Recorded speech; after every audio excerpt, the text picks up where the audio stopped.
Seattle Seahawks fans are well aware that defense wins championships. Well, I'm the best corner in the game. When you try me with a sorry receiver like Crabtree, that's the result you're going to get. Seattle has been waiting for another elite defensive unit since the Legion of Boom era, and it looks like Mike Macdonald has built exactly that in his second year as head coach. Macdonald rapidly climbed the coaching ranks, but it was his 2 seasons as defensive coordinator for the Baltimore Ravens that led to him becoming the NFL's youngest head coach at the time, at just 36 years old when he was hired by the Seahawks in 2024. It was a bit of a work in progress for that Seahawks defense at the start of last season, but things really started to coalesce at the tail end of last year, and that momentum is clearly carried over into 2025.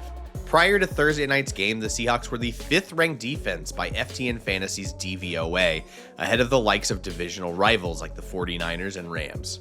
ESPN's win rate metrics were just as high, with the Seahawks ranking 2nd in pass rush win rate and 4th in run stop win rate heading into week 4. All of this success isn't some regression-related fluke or hyper-aggressive scheme either.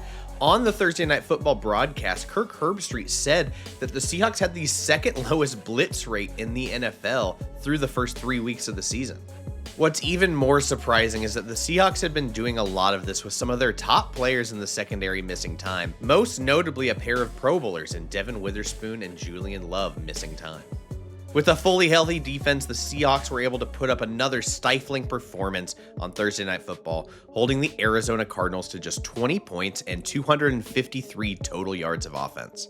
Kyler Murray struggled mightily in the pocket, throwing a pair of interceptions while being sacked 6 times, with Seattle's pass rush giving him fits all game.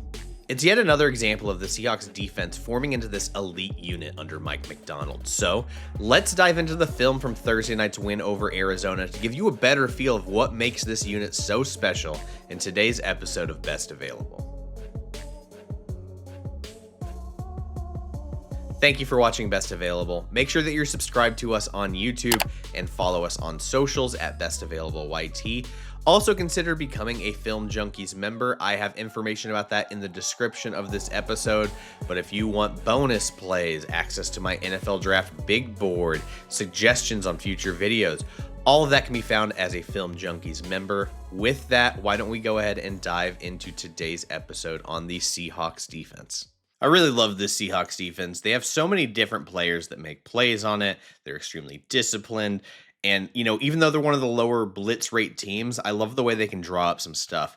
And I think the recurring theme you're going to notice in this is that Macdonald loved to send the house or extra rushers against condensed splits. So you can see that right here. We have this condensed split. So we have these 2 stacks, 2x2 formation, on the hashes, just inside the numbers on the boundary.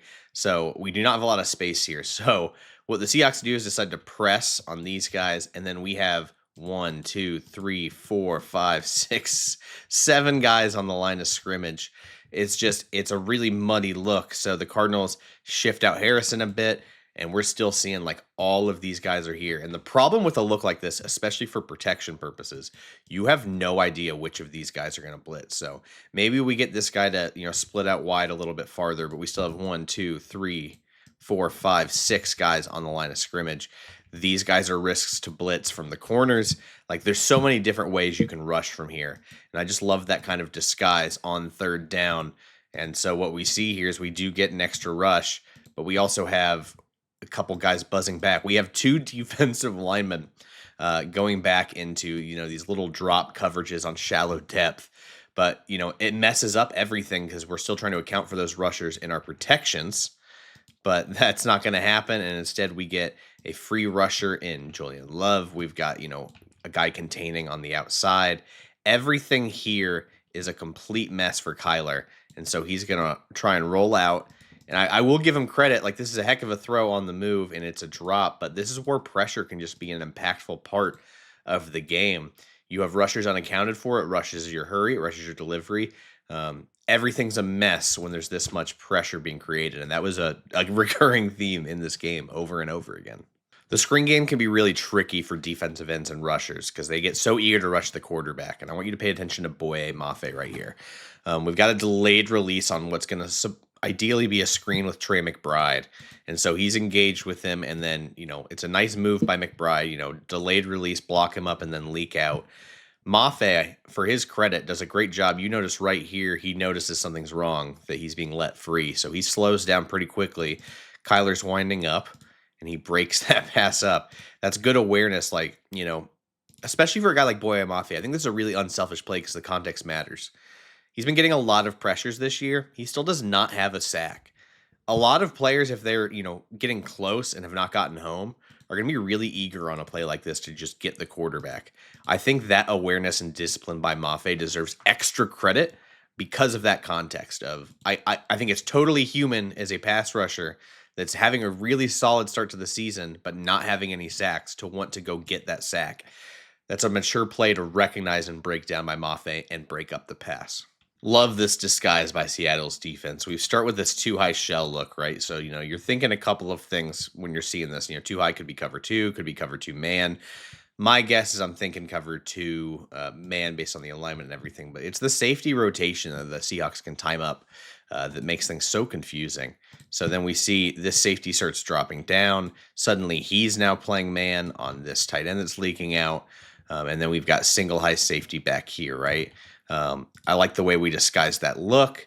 Things get a little muddier. We've got, I'm not sure who this guy's supposed to guard. He might be a hole defender that's just kind of off his guard. I don't know if him and this linebacker are trading off here. This is a part of this defense I can't tell on, but that's not why I'm doing this. I want you to pay attention to Tariq Woolen at the top against Marvin Harrison Jr. and how that impacts this play.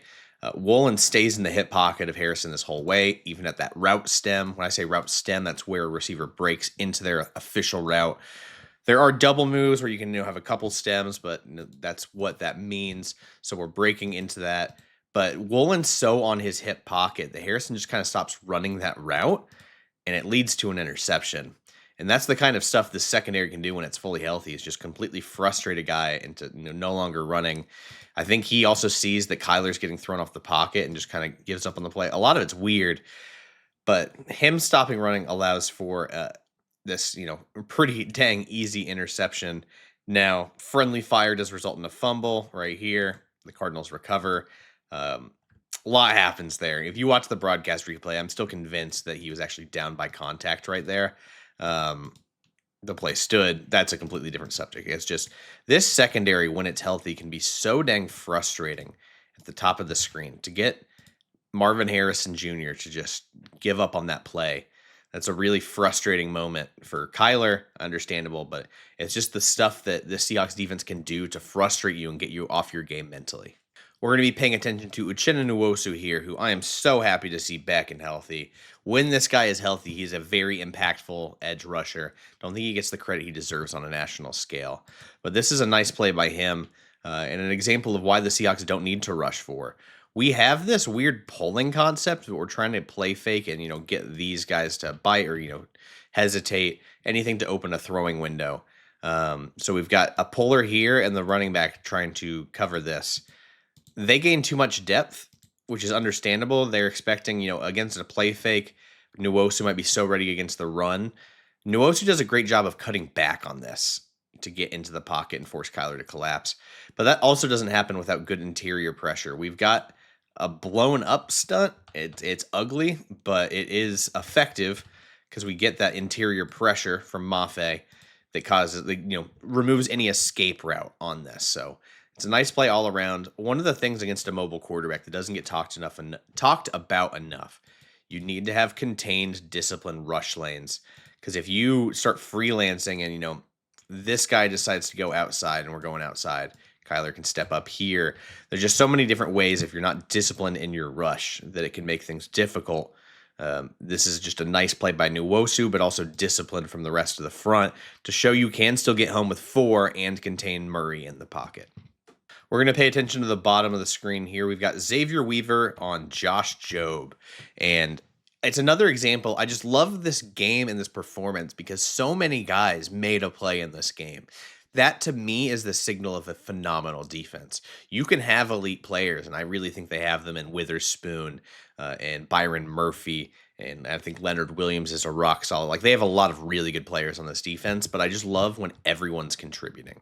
And this is a good example of that. So we've got, again, another 2 high shell look. We've got 2 safeties back here, but we're going to notice we're going to rotate again, and it's going to turn into a cover 3. That safety's dropping down right here. So we've got bail techniques here. We've got high here, and then at the top of the screen, which you can't see, we've got another deep third coverage. So this needs to be a bail and trail technique in cover 3. We can't let anything get over the top of us. So, the receiver does have maybe half a step on here, but what we're going to do is stack the receiver to the sideline. As a corner from this technique, you want to use the sideline as your best friend. You want to stay on the hip, use your natural momentum to start drifting him towards the sideline. If you don't do that, he can get over the top of you. You can throw to green grass. It makes that throw that much easier. It's a technique you don't see a lot or talked about in broadcast or anything like that, but it's crucial for this play to work. You got to understand where the sideline is. You got to feel comfortable, and you can't grab. You can't have a PI on a play like this. Just keep using your natural momentum to make him drift towards the sideline to a place where only Kyler can throw it. And by that time, it's out of bounds. It's not going to be a successful play. That's really disciplined approach and way to not panic. Like, that can be a really stressful situation when you're one-on-one with a deep ball. Everything about that's really rock solid from Job, and another contribution from another Seahawks defender. I really hope, Cardinals fans, if you're watching, I'm not trying to be mean, this just a really good performance by Seattle, but this Harrison game was so up and down, especially after some crucial drops last week. This is just what you want to do and make a receiver pay for bobbling the ball. This should be a pretty easy conversion for Harrison. Instead, we got that bobble. When you see that bobble in the air as a defender, you got to punish that receiver for not hauling in the catch. And then another signal of a good defense. Swarm to the ball after the ball's out. Too many guys on a zone drop if it's not thrown their way. I'm not saying like all professionals or anything like that, but once the ball's thrown, they'll just kind of watch what happens with the play. The Seahawks, after throws in their zone drops, swarm to the ball. And good things happen when you swarm to the ball. After 42 makes Harrison get punished for bobbling it. We've got a guy, Ernest Jones, right place at the right time for an interception. And that's why you swarm to the ball. Good things happen when there's a lot of guys near it. Just way to make Harrison be punished for that play. It must be so nice as a safety and corner when your pass rush is getting home consistently, because you're a lot less stressed during the game about getting beat over the top, because quarterbacks simply don't have the time to get to their drop and wait for that to develop. So I think that's why Julian Love right here, a Pro Bowl safety who is back and healthy, is able to make such an impact here. We've got 2-minute drill at the end of the first half, and what we're seeing here, that too high look again. I don't think Love's ever worried about break or, having to go deep. He's keeping his eyes on McBride, which is totally understandable. McBride is their number one weapon on this offense, even though he's a tight end. He's got this zone drop. Look at where his stance is. Again, not even remotely worried about having to flip his hips. He's seeing this tight end come around, and he just breaks on that ball. I wish he breaks a little less hesitant. Wish he comes away with the pass or for an interception. But I think it's a great break on the ball. It's just understanding where they want to go, especially in 2 minute. Who does Kyler trust? It's using all those and then instincts and then the recognition to break down to, almost jump this for an interception. But I still really like the play in this zone to understand where the ball is likely going and then just break in front of it. And again, the reason he's able to do this so effortlessly, it's, yes, instincts are a part of it, but it's that pass rush. When that pass rush is that impactful so consistently, you're not nearly as worried about getting beat deep. I just love the way Macdonald draws up these 2-man games on the front, because it's another reason why they're able to get home when they're only rushing 4 at times. So what we're going to see here, we're going to see a contain rush here, make sure Kyler does not escape the pocket this way. We're going to get interior pressure here, and then what we're going to have is a leak outside from this tackle, and then we're cutting in with Nwosu. That's Leonard Williams. I apologize. He's the one that makes this play. But these games, so again, contain rush, inside pressure, outside, inside. These kind of games can make it so hard for, especially an offensive line not ready to react quickly to handing off and trading off twists and stunts. Really nice play here. So I want you to pay attention mostly right now to these two as we do this stunt. So Leonard's going to go first. He's just gaining depth. He's just doing whatever he can to get this guard fully focused on him. Nwosu's going to cut back inside. When they trade this off, the guard is reacting quickly to this, but the problem is the tackle has not picked up Leonard Williams. So that's where we're going to get leaked through, and that's where he's going to get. I think the contain rush is maybe getting a little too much depth, but I get why. He thinks he can win around the edge there. Everything about this is just so well drawn up. It's how we get a sack on that 2-minute drill. The timing on this by Leonard Williams to get that depth, and then we're cutting inside. I love everything about this play. It's just so well drawn up. These kind of games are why the Seahawks don't always have to blitz. I really enjoy this concept. It's a great way to get Kyler to the ground. He was sacked 6 times in this game, just hounded relentlessly over and over. And, guys like Leonard Williams, Byron Murphy, Boye Mafe, Uchenna Nwosu are all big reasons why. Third down here, again, the Seahawks love just creating all this disguise stuff. We've got, I can't count right now, I'd say 6 guys up there getting ready to rush the passer. And then we got Witherspoon kind of like patrolling around. Like, is he going to go back to the slot? Is he going to rush? Turns out Witherspoon is rushing. And what I like here, Witherspoon's assignment is to rush inside of Nwosu. Nwosu could try and, get off this tight end leak. But instead, I think he's holding on to avoid that delayed release for a second longer. But then it's the discipline here. Instead of just trying to go straight for the quarterback, he understands, hey, Witherspoon's rushing here. He's got a free rush. Kyler's going to roll out. I need to change my path and make sure I have outside contain here, which he does. And then at that point on third down, there's nothing they can do. I like the discipline to make sure you're not getting too far inside and freelancing as a rusher, which we talked about. But also just the blitz design, man. Like, who are we dropping this time? We're only dropping one. It's the linebacker. But you never know which guys are rushing, which guys aren't when you have these mugged up looks with guys, over the ball. It's just so much more pressure on this defense or on this offensive line to get protection. And we do not have it here. We've still got a few more plays, so if you've made it this far, thank you for watching. Again, subscribe to the channel, consider becoming a Film Junkies member, because if you've made it this far in the video, I know you like film. We've got extra plays every week for you too. I don't know if this one was just dumb luck or what happened, but the Seahawks decided to run a double cat or corner blitz on a flea flicker. I don't know if it's because of the condensed splits that we're getting, inside the numbers and just on the numbers. We're not splitting out wide. It's a very interesting look. But we just decide, I really like the way this is drawn up too. If we're going to have a double corner blitz, we're fanning out 3 wide here with the linebackers, and then we've got 2 deep here. So when you're running a blitz this aggressive, it's nice to at least have some kind of consistent coverage in the back. None of that matters because this cat blitz is performed at the perfect time. Tackles aren't ready for it remotely. We've got the slow, delayed flea flicker. And both of these corners end up getting free rushes to the quarterback for the sack. I love this play. Again, there's no way they know the flea flicker's coming, right? Like, this has to just be just right play at the right time. But hey, sometimes that's all you need. Just floored by the double corner blitz. I don't see that run too often. Take some real stones.